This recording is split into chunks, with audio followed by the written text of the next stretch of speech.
Hello everyone, welcome to my channel. आज के इस वीडियो में हम कर रहे हैं JEE main important previous year question series में सॉल्यूशन चैप्टर के कुछ इंपॉर्टेंट क्वेश्चंस। स्टार्ट करते हैं with our first question. First question में हमें गिवन है freezing point of an aqua solution is -0.186 degree centigrade, elevation in boiling point is.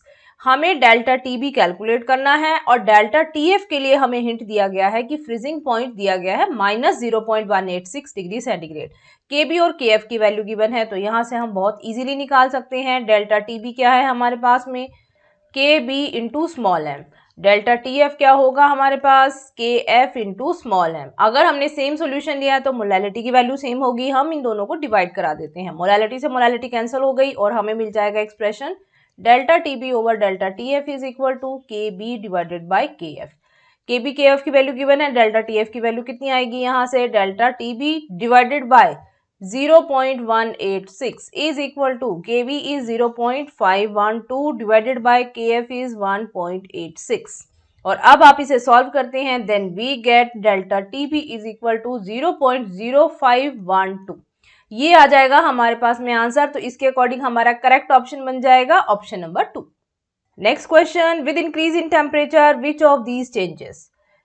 Temperature increase होने के साथ साथ वॉल्यूम चेंज होता है, because volume is directly proportional to temperature. तो इसके अकॉर्डिंग हमारा करेक्ट ऑप्शन बन जाएगा मोलैरिटी, बिकॉज मोलैरिटी होती है most divided by volume of the solution in litres. तो मोलैरिटी चेंज हो जाएगी with increase in temperature. Third question, 25 ml of solution of barium hydroxide is treated with 0.1 molar solution of hydrochloric acid of 35 ml. What is molarity of barium hydroxide solution? तो अब molarity equation use करेंगे। एक तरफ हम ले लेते हैं BaOH whole twice और दूसरी तरफ हमने ले लिया है HCl। इसके लिए हमारे पास हो गया मोलैरिटी इनटू वॉल्यूम M1V1 और HCl के लिए हो गया M2V2। और साथ में हम क्या करते हैं, वैलेंसी फैक्टर को मल्टीप्लाई करवाएंगे। यहाँ पर इसके लिए हो गया N1 और इसके लिए हो जाएगा N2। Valency factor for barium hydroxide is 2, तो 2 इंटू मोलैरिटी हमें इसकी कैलकुलेट करनी है and we are given volume 25 ml is equal to 1। ये हो गया valency factor for HCl। M2 हमें गिवन है 0.1 और वॉल्यूम गिवन है इसके लिए 35। अब यहाँ से हम M1 कैलकुलेट करेंगे, 0.1 multiplied by 35 divided by 2 into 25 और इसे सॉल्व करते हैं, देन वी गेट 0.07 मोल पर लीटर। तो हमारे पास में करेक्ट ऑप्शन बन जाएगा option number 4। Next question, which one of the following aqua solution will exhibit highest boiling point. इस तरह के क्वेश्चन बहुत कॉमन है, किसके लिए हाईएस्ट बॉइलिंग पॉइंट होगा, किसके लिए लीस्ट फ्रीजिंग पॉइंट होगा। तो ये किसके ऊपर डिपेंडेंट होते हैं, आई वैल्यू के ऊपर। तो अब आप यहाँ से देखिए, फर्स्ट ऑप्शन में देखिए हमारे पास में है Na2SO4। इसमें कंप्लीट आयनाइजेशन हो जाएगा और हमें टोटल मिलेंगे 3 आयंस। तो यहाँ पर हम क्या बोल सकते हैं, अगर कंप्लीट आयनाइजेशन है then we get I is equal to 3। Second glucose है, ग्लूकोज और यूरिया सिंगल यूनिट की फॉर्म में रहेंगे, तो यहाँ पर I की वैल्यू दोनों के लिए ही 1 हो जाएगी। और लास्ट में हमारे पास में है KNO3। तो KNO3 के लिए हम लिखेंगे कि आयनाइजेशन के बाद में 2 आयंस मिलेंगे, K पॉजिटिव NO3 माइनस, तो I की वैल्यू हो जाएगी 2। अब हमें डेल्टा टीबी निकालना है, तो डेल्टा टीबी निकालने के लिए फॉर्मूला बनेगा I इंटू के बी इंटू स्मॉल एम। जिसके लिए I की वैल्यू सबसे हाईएस्ट होगी वहां पर डेल्टा टीबी भी सबसे हाईएस्ट होगा, because boiling point of aqueous medium is fix. तो अब हम देखेंगे कि जहां पर I की वैल्यू मैक्सिमम हो जाएगी वहीं पर हमारे पास में बॉइलिंग पॉइंट ऑफ सोल्यूशन भी मैक्सिमम बन जाएगा। तो इसके अकॉर्डिंग हमारा करेक्ट ऑप्शन बन जाएगा जिसमें I की वैल्यू सबसे हाईएस्ट है, that is Na2SO4 option number 1। Next question number 5, to neutralize completely 20 ml of 0.1 m aqua solution of phosphorus acid, the volume of 0.1 m aqueous KOH solution required is। ये भी हमारे पास में molarity equation से ही हो जाएगा। एक तरफ हम ले लेते हैं H3PO3 और दूसरी तरफ हमने ले लिया है KOH। यहाँ पर भी हम यूज करेंगे molarity into volume is equal to molarity into volume. और अब हम साथ में मल्टीप्लाई करवा देते हैं valency factor. Valency factor is most important part of this type of question. अब आप देखिए H3PO3 के लिए वैलेंसी फैक्टर कितना होता है। H3PO3 की अगर आप स्ट्रक्चर देखोगे तो यहाँ पे हम देखते हैं कि फॉस्फोरस के अराउंड सिर्फ 2 ऐसे हाइड्रोजन हैं जो रिमूव हो सकते हैं एज H पॉजिटिव, इसलिए हम लिखेंगे कि इसके लिए वैलेंसी फैक्टर बनेगा 2। तो यहाँ से आ गया 2 multiplied by molarity of this solution is 0.1, volume is 20 और इसके बाद में KOH के लिए वैलेंसी फैक्टर 1, इसके लिए मोलारिटी गिवन है 0.1 और वॉल्यूम हमें कैलकुलेट करना है। तो यहां से अब आप देखेंगे वॉल्यूम की वैल्यू हमारे पास में आ जाएगी 40 ml और करेक्ट ऑप्शन बन जाएगा option number 3।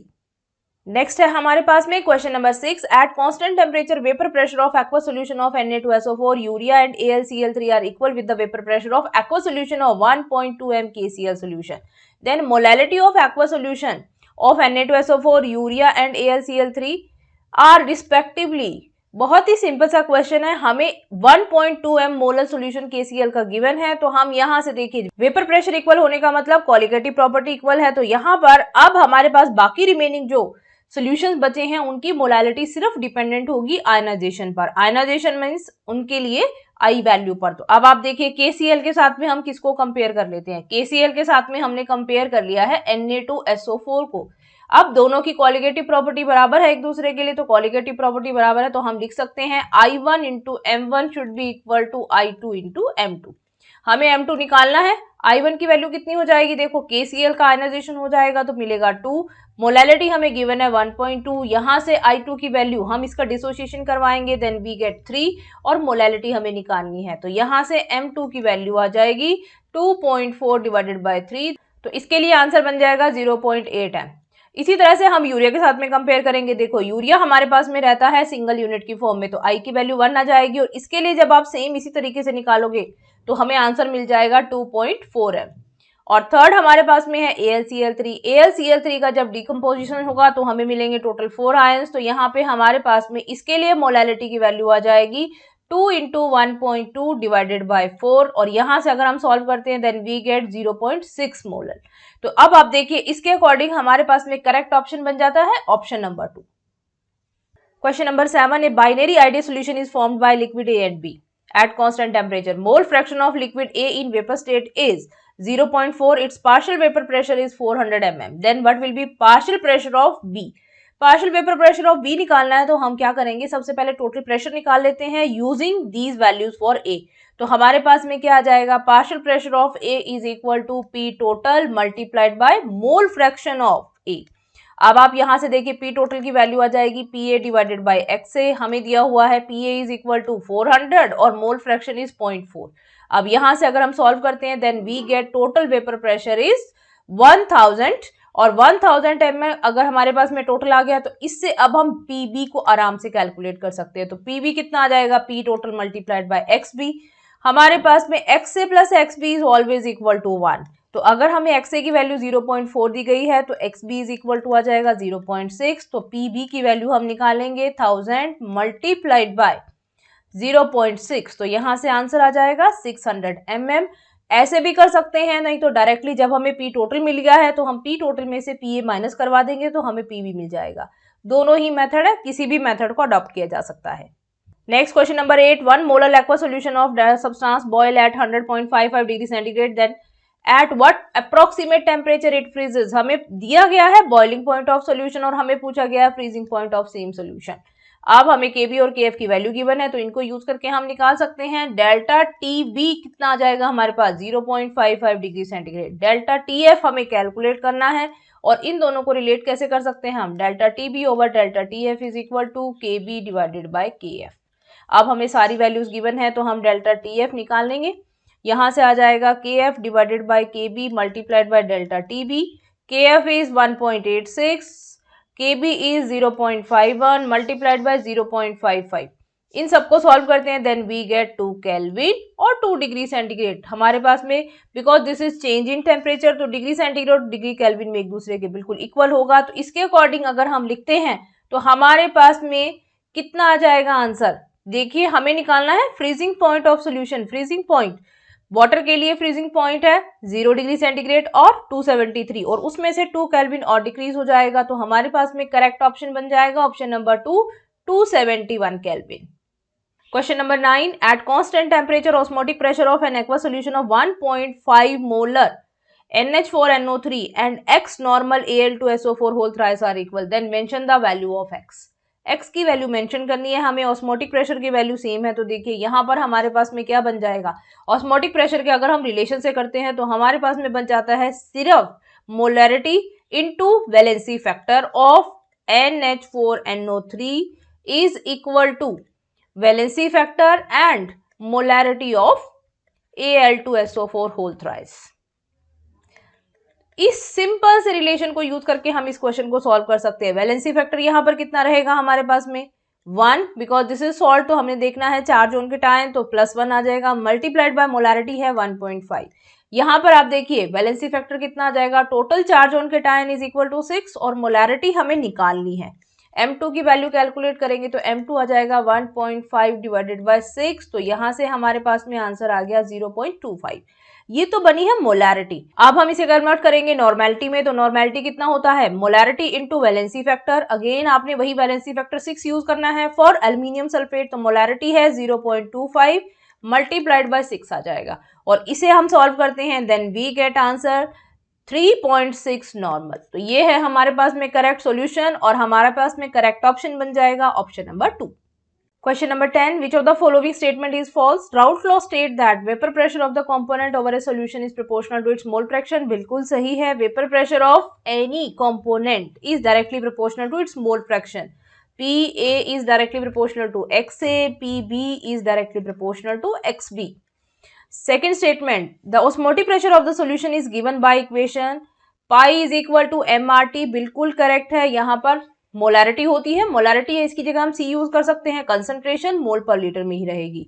Next, the correct order of osmotic pressure of 0.01 aqua solution of each of the compound, बिल्कुल करेक्ट है। यहाँ पर देखिए BaCl2 अगर हम इसके लिए देखेंगे तो आई की वैल्यू आ जाएगी 3, तो इसके लिए ऑस्मोटिक प्रेशर सबसे ज्यादा, उसके बाद में आ जाएगा यहाँ पर I इज इक्वल टू 2। यहाँ पर CH3COH के लिए आयनाइजेशन होता है लेकिन बहुत ही कम होता है, because this is weak electrolyte, तो इसकी I की वैल्यू बहुत कम आएगी एज कंपेयर टू 2। और सुक्रोज है यहाँ पर, तो I की वैल्यू एग्जैक्टली इक्वल टू 1 आ जाती है, बिकॉज सुक्रोज में आयनाइजेशन नहीं होता।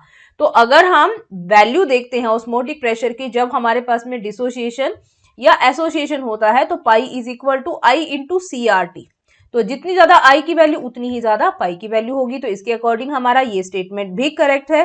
फोर्थ ऑप्शन में हम देखेंगे 2 sucrose solution of same molarity prepared in different solvent will have same freezing point, ये गलत है, बिकॉज यहाँ पर डेल्टा TF की वैल्यू अगर हम देखते हैं तो वो किस पे डिपेंडेंट है, I KF into small m, और KF value is molar depression constant and this is dependent upon solvent. जैसे आप सॉल्वेंट चेंज करेंगे KF की वैल्यू चेंज हो जाएगी, KF चेंज होगा तो डेल्टा TF की वैल्यू भी चेंज हो जाएगी। इसका मतलब हमारे पास में इनकरेक्ट स्टेटमेंट या फॉल्स स्टेटमेंट है option number D. Question number 11. At constant temperature in a closed vessel, an ideal solution is formed by liquid A and liquid B. The mole fraction of A and B are 0.6, 0.4 respectively. Vapor pressure of pure liquid are 125 and 62.5 mm respectively. Then their mole fraction in vapor state are respectively. Mole fraction vapor state में निकालने के लिए पहले हम निकालेंगे total pressure. Total pressure के लिए हमारे पास में है Raoult's law, PA is equal to PA not XA। यहाँ से हम PA नोट की वैल्यू रख देते हैं 125, XA की वैल्यू है 0.6, तो आंसर मिल जाएगा 75 mm। इसके बाद में हम निकालेंगे PB, this is PB not XB, और यहाँ से हमें मिलेगा 62.5 मल्टीप्लाइड बाय 0.4, 25 mm। तो टोटल प्रेशर कितना आ जाएगा, total pressure is equal to sum of pressure due to A pressure due to B। तो यहाँ से हमने ले लिया 75 प्लस 25 100 mm, ये हमें मिल गया टोटल प्रेशर। अब हम इसी से निकालेंगे कि वेपर स्टेट में मोल फ्रैक्शन कितने होंगे, तो ये कैलकुलेट करने के लिए अब हम फॉर्मूला कैसे यूज करेंगे, pressure of A is equal to P total multiplied by its mole fraction in vapour state. अब आप देखिए टोटल प्रेशर कितना है यहाँ पे 100, YA हमें कैलकुलेट करना है और pressure due to A is 75, तो YA की वैल्यू कितनी आ जाएगी 0.75, और इसी तरह से हम YB कैलकुलेट करेंगे। तो अब आप क्या करा सकते हैं, डायरेक्टली 1 में से माइनस करा सकते हो, माइनस कराएंगे तो आ जाएगा 0.25। तो ये है हमारे पास में आंसर, तो इसके अकॉर्डिंग हमारा करेक्ट ऑप्शन बन जाएगा fourth. Question number 12. At constant temperature, binary ideal solution is formed by liquid A and B. At equilibrium, mole fraction of liquid A is 0.7 and in vapor state, mole fraction of A is 0.4. PA naught plus PB naught is equal to 90 mm. PA naught means vapor pressure of pure A and vapour pressure of pure B, इन दोनों का सम हमें दिया गया है 90 mm और आपको what will B vapour pressure of pure liquid and A ये बताना है, मींस इंडिविजुअली बतानी है PA नॉट और PB नॉट की वैल्यू कितनी होगी। इस क्वेश्चन को सॉल्व करने के लिए हम PA is equal to PA not into XA ये हमने यूज कर लिया है लिक्विड स्टेट के लिए, और दूसरी बार हम यूज करेंगे PA is equal to P total multiplied by YA, ये हमने यूज कर लिया है वेपर स्टेट के लिए। तो यहाँ पर ये दोनों ही PA है, तो हम क्या लिखेंगे, this is PA not XA is equal to PT into YA। XA YA की वैल्यू हमें दी हुई है, तो हम यहाँ पर PA की वैल्यू निकाल लेते हैं इन टर्म्स ऑफ PT। तो हम क्या लिखेंगे, PT YA divided by XA, कितना आ जाएगा, YA की वैल्यू कितनी है हमारे पास 0.4 divided by 0.7 multiplied by PT, ये हो गई इक्वेशन नंबर 1। इसी तरह से हम क्या करेंगे, PB की भी इक्वेशन बना लेते हैं। PB is equal to PB not into XB, और यहाँ पर आ जाएगा PB is equal to P total into YB। Same इसी फॉर्म में अगर हम लिखते हैं तो PB नॉट की वैल्यू कितनी आ जाएगी, 0.6 डिवाइडेड बाय 0.3 इंटू PT, ये हमारी बन गई है सेकंड इक्वेशन। अब हम इक्वेशन 1 को 2 से डिवाइड करवा देते हैं, then we get PA not divided by PB not is equal to 2/7। तो यहाँ से हमें PA नॉट किसके इक्वल मिल गया है, 2/7 into PB not. PA not की ये वैल्यू आप कहाँ रखेंगे, ये जो हमें इक्वेशन में दिया गया है PA not plus PB not is equal to 90 mm, यहाँ पे रखेंगे आप इक्वेशन। देखिए ये है PA not plus PB not is equal to 90 mm, यहाँ पे आप ये वैल्यू डाल दीजिए PA नॉट की जगह और वैल्यू डाल देते हैं, then we get PB not is equal to 70 mm। अब PB नॉट अगर 70 mm आ गया है तो हम यहाँ से PA नॉट कैलकुलेट कर सकते हैं 20 mm। तो इसके अकॉर्डिंग अब हमारा करेक्ट ऑप्शन बन जाएगा option number 4। Next question, question number 13, which of the following ratio is irrelevant formula mass and experimental molecular weight obtained from colligative property of the solution of ionic solid AB type। अब AB type आयनिक solid दिया गया है, तो यहाँ पर I की value क्या होनी चाहिए, it must be less than और इक्वल टू 2, बिकॉज AB है, अगर इसका 100% डिसोसिएशन हो जाता है तो हमें 2 आयंस मिलेंगे, तो I इज इक्वल टू 2, और इसका मतलब इनकम्प्लीट डिसोसिएशन होता है तो हमें I की वैल्यू लेस देन 2 मिलेगी। तो यहाँ पर कौन सा ऐसा आपको दिखाई दे रहा है जो कि इस के अकॉर्डिंग इरेलेवेंट है। अब आप यहां से देखेंगे, जब हम I को मॉलिक्यूलर मास के साथ में रिलेट करते हैं तो हम क्या लिखेंगे, I is equal to actual molar mass divided by observed molar mass. अब आप ऑब्जर्व्ड मोलर मास और एक्चुअल मास के लिए रिलेशन देख सकते हैं, ये रेशो हमें दिया गया है 3:2 हो सकता है, बिकॉज इसकी वैल्यू 1 और 2 के बीच में आएगी। 5:3 पॉसिबल है, 4:3 पॉसिबल है, और 5:2 this is not possible, because 5:2 को सॉल्व करेंगे तो वैल्यू क्या आ जाएगी 2.5, और 2.5 क्या हो जाएगा ग्रेटर देन 2, इसलिए हमारे पास में करेक्ट चॉइस बन जाएगी यहाँ के लिए option number 4। Question number 14, difference of boiling point and freezing point of an aqua solution of glucose is 104 degree centigrade at 1 bar pressure, then what will be molality of the solution. KB और KF की value हमें given है। Given अब question के according देखिए 104 क्या है आपके पास, 104 is TB dash minus TF dash is equal to 104। अब हम TB डैश और TF को कैसे लिख सकते हैं, TB डैश को क्या लिखा जा सकता है, boiling point of pure solvent plus increase in boiling point, और TF डैश को क्या लिखा जा सकता है, original freezing point of pure solvent minus depression in freezing point is equal to 104। अब हमें पता है कि एक्वा सोल्यूशन है तो वाटर के लिए दोनों वैल्यूज हम निकाल सकते हैं। TB की वैल्यू होती है 100 प्लस डेल्टा TB हो जाएगा, इधर से हमारे पास में हो गया TF होता है 0 minus delta TF is equal to 104। तो अब आप देखिए इसकी साइड चेंज करेंगे तो delta TB plus delta TF हमें क्या मिल जाएगा 4। अब आगे आपने इसी से सॉल्व करना है, डेल्टा TB को आप रिप्लेस कर दीजिए KB इंटू स्मॉल m से, यहाँ पर आ जाएगा KF into small m is equal to 4, और m कॉमन निकाल लिया तो हमें मिल गया KB plus KF is equal to 4, और m is equal to 4 divided by KB plus KF। अब आप दोनों वैल्यू डाल दो, 4 डिवाइडेड बाय 0.513 प्लस KF की वैल्यू है 1.86, और यहाँ से हमें हमारा आंसर मिल जाएगा 1.68 m। तो करेक्ट ऑप्शन बन जाएगा option number 4। Next question number 15. The density of 98% W by W H2SO4 solution is 1.8 gram per mole. Then molarity of the solution is. Very simple question. आपके पास में मोलारिटी कैलकुलेट करने का direct relationship होता है mass percentage multiplied by density multiplied by 10 divided by molar mass of solute, जो भी आपको सॉल्यूट गिवन है. हमारे पास में 98%, इसे सिर्फ 98 लिखना है आपको, into density is 1.8 multiplied by 10 divided by molar mass of solute. Solute is H2SO4 और इसके लिए मोलर मास भी 98 है. तो यहां से हमारे पास में आंसर आ जाएगा 18m एंड करेक्ट ऑप्शन बन जाएगा option number 3. Next question 16th. What would be the mole fraction of solute in an aqueous solution of a substance having strength 4.5m. 4.5m molality given है और आपको mole fraction पूछा गया है in aqueous solution. तो aqueous solution में mole fraction निकालने का डायरेक्ट फॉर्मूला है solute is equal to molality divided by 55.55 plus molality. यहाँ पे हमें दिया गया 4.5 डिवाइडेड बाय 55.5 प्लस 4.5 और इसे सॉल्व करते हैं तो हमें मिलता है 0.075. ये बन गया हमारे पास में मोल fraction of solute. Mole fraction of solute के लिए हमारा करेक्ट ऑप्शन बन जाएगा option number 2. Question number 17. A binary liquid solution is prepared by mixing N-heptane and ethanol. Which one of the following statement is correct regarding the behavior of the solution? First statement देखते हैं. The solution formed is an ideal solution. No, ideal solution नहीं है क्योंकि दोनों की polarity अलग अलग होगी. The solution is non-ideal having positive deviation from Raoult's law. ये बिल्कुल correct है. Positive deviation किसकी वजह से होगा? Raoult's law में positive deviation होता है when solute solvent interaction is less than solute solute or solvent solvent interaction. और यहां पर अब आप देखिए heptane completely non polar substance है और इथेनॉल इथेनॉल मॉलिक्यूल के बीच में क्या होगा, हाइड्रोजन बॉन्डिंग हो जाएगी. तो इसका मतलब हेप्टेन और इथेनॉल के बीच में जो इंटरेक्शन है दैट इज वेरी लेस. तो ये हमें देगा positive deviation. This statement is correct. Third statement देख लेते हैं. The solution is non ideal having negative deviation. No, this is incorrect. And heptane show positive deviation, ethanol show negative deviation. This is also incorrect. तो हमारे पास में यहाँ पे correct option हो जाएगा option number 2. Next question 18th. Equal masses of methane and oxygen are mixed in an empty container at 25 degree centigrade. The fraction of total pressure exerted by oxygen.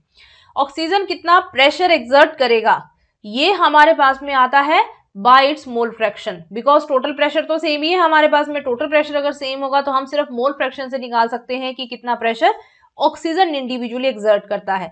तो यहाँ पर देखिए इक्वल मासेज है हमारे पास में, तो मोल फ्रैक्शन ऑफ ऑक्सीजन निकाल लेते हैं हम. मोल fraction of oxygen is given mass divided by mass of oxygen divided by given mass over mass of oxygen plus given mass divided by mass of methane. Methane के लिए मास है 16.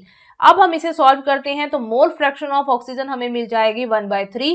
तो अगर हम ये देखते हैं partial pressure is equal to total pressure multiplied by mole fraction. तो इसका मतलब टोटल प्रेशर का 1/3 जो पार्ट होगा that is exerted by oxygen.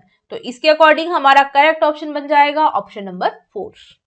Question number 19. 6.02 into 10⁻20 molecules of urea are present in 100 ml of its solution. The concentration of urea solution is, हमें निकालनी है molarity. Molarity में हमें क्या चाहिए, moles of urea divided by volume of solution in litres. तो moles निकालने के लिए हम यहाँ से क्या करेंगे, 6.02 into 10⁻20 divided by 6.02 into 10⁻23 divided by volume in litres में कन्वर्ट करना है. तो 100 ml से हमने अगर लीटर में वॉल्यूम कन्वर्ट किया तो क्या बन जाएगा 0.1.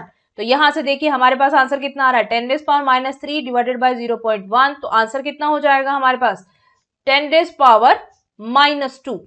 अब आप 10⁻² के अकॉर्डिंग देखेंगे करेक्ट ऑप्शन बन जाएगा ऑप्शन नंबर 2. नेक्स्ट क्वेश्चन है हमारे पास में 10 ml of 2m NaOH solution is added to 200 ml of 0.5m NaOH solution. What is final concentration? Final molarity निकालनी है आपको. तो इसके लिए हम क्या इक्वेशन यूज करेंगे, m1v1 plus m2v2 is equal to m3v1 plus v2. अब हमें m3 कैलकुलेट करना है. तो देखिए क्या बन जाएगी अब इक्वेशन हमारे पास में 10 multiplied by 2 plus 200 multiplied by 0.5 is equal to m3 और इन दोनों को हमने ऐड करवा देना. तो ये बन जाएगा 210 ml. दोनों तरफ ml है तो हमने वॉल्यूम की यूनिट को चेंज नहीं किया है. तो अब आप यहां से देखिए 20 plus 200 multiplied by 10 is equal to 100 is equal to m3 multiplied by 210। तो यहां से हमारे पास में m3 की वैल्यू आ जाएगी 120 डिवाइडेड बाय 210 और यहां से हमें आंसर मिलेगा 0.57। तो ये हमें मिल गई मोलारिटी और हमारा करेक्ट आंसर बन जाएगा ऑप्शन नंबर 1। तो ये है आपके पास में कुछ important previous year question from chapter solution. I hope इन सबकी एक्सप्लेनेशन आपको अच्छे से क्लियर हो गई होगी। If you have any query regarding this you can ask me in comment section. Next video में हम डिस्कस करेंगे सरफेस केमिस्ट्री और मेटलर्जी चैप्टर के लिए कुछ important previous year question. See you in next video.